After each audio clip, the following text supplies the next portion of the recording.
That Ferrari had race-winning pace in Austin was something we mentioned even before the weekend, being more confident this time as the signs seemed particularly strong. However, predicting a true domination like the one seen on the American track was clearly difficult. Since the Italian Grand Prix at Monza, where the corrections to the SF24 finally arrived after the terrible races that followed the Aero update introduced at the Circuit de Catalunya in Barcelona, the phrase that preceded any technical comment was, "We need to wait for more genuine and complete tracks, like Austin." The 5.513-kilometer Circuit of the Americas in Austin eventually arrived, and with it, a Ferrari 1-2 finish that wipes away any doubts about the quality of the aerodynamic corrective package and certifies a true revival of the SF24 for this final phase of the 2024 Formula One Championship. As mentioned, the signs were there.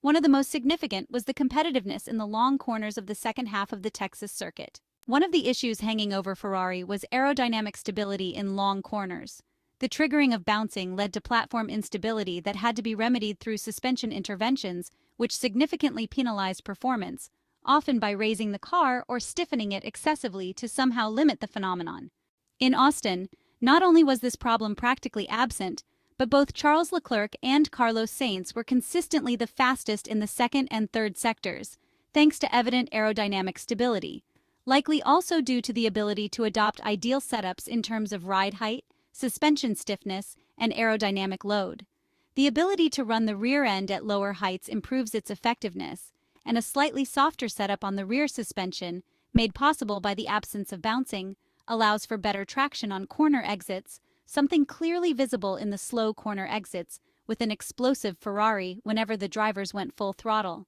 This was on a surface that was only partially smooth, and that challenged other teams, as seen with Mercedes, where sudden load oscillations and loss of grip led to George Russell's crash in the qualifying session and Lewis Hamilton's incident during the race at the same spot. In short, it seems that the Maranello technicians and engineers have found the highly desired path of chain benefits, where being able to solve a key structural problem has brought about cascading improvements in many other competitiveness factors, leading the SF24 single-seater to become the dominant force with a significant margin on the Austin track. The reality is that, without the long-standing issue of managing the soft compound in the qualifying sessions, an issue that has been improved but not yet fully solved, and probably unsolvable with this year's suspension system, Ferrari could have had a dominant weekend in qualifying as well, as Carlos Sainz was close to fighting for pole position, and in the sprint, where the internal battle between the drivers likely prevented them from catching Max Verstappen.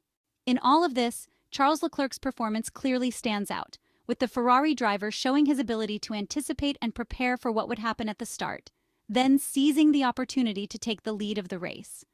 From there, the Monegasque driver left Max Verstappen and the rest of the field behind, building over a 10-second lead by mid-race, with a first stint on medium tires that was truly perfect in terms of speed and consistent pace.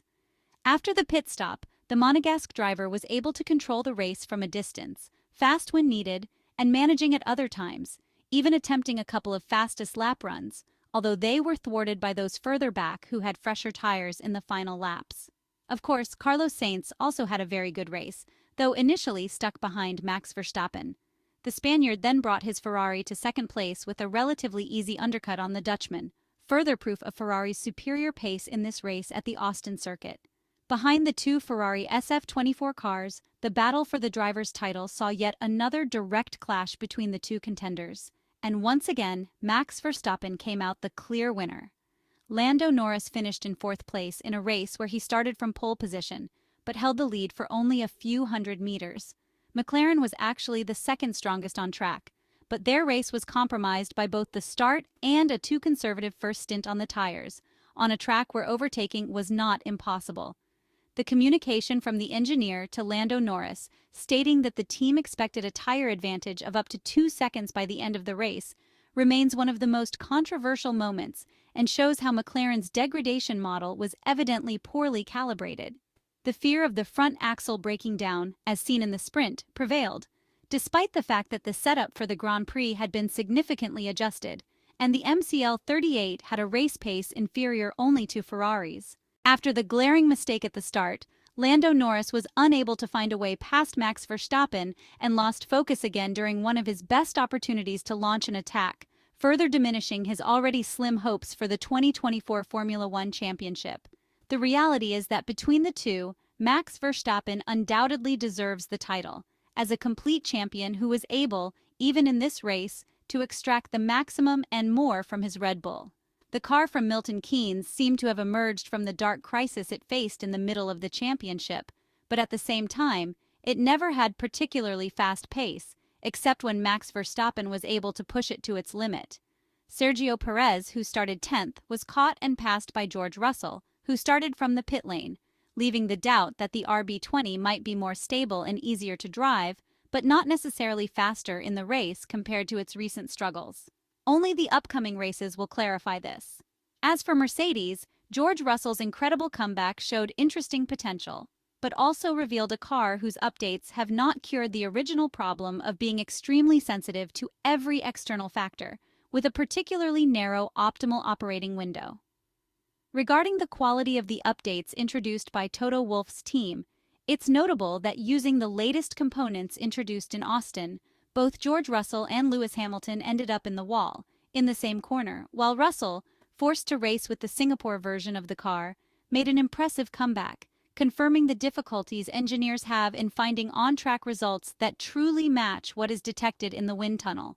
With 5 races remaining in the 2024 Formula One Championship, making predictions seems more complicated than ever. Based on what we saw in the American weekend,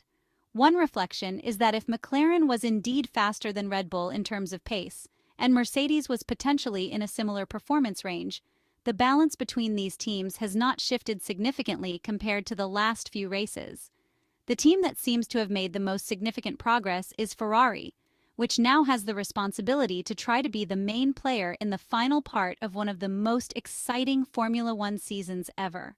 The resounding triumph at the 5.513-kilometer Circuit of the Americas in Austin, Ferrari's 4th win of the 2024 Formula One campaign, has seen the Italian team close to within 8 points of second-placed Red Bull.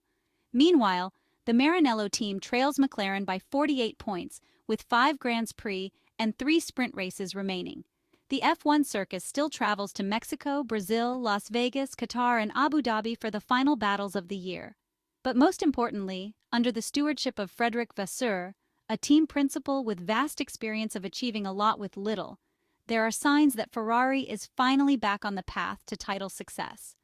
4 victories in 19 rounds may not sound remarkable by Ferrari's high standards, but in the most competitive Formula One season for many years, Ferrari have more than held their own against Red Bull, McLaren, and Mercedes.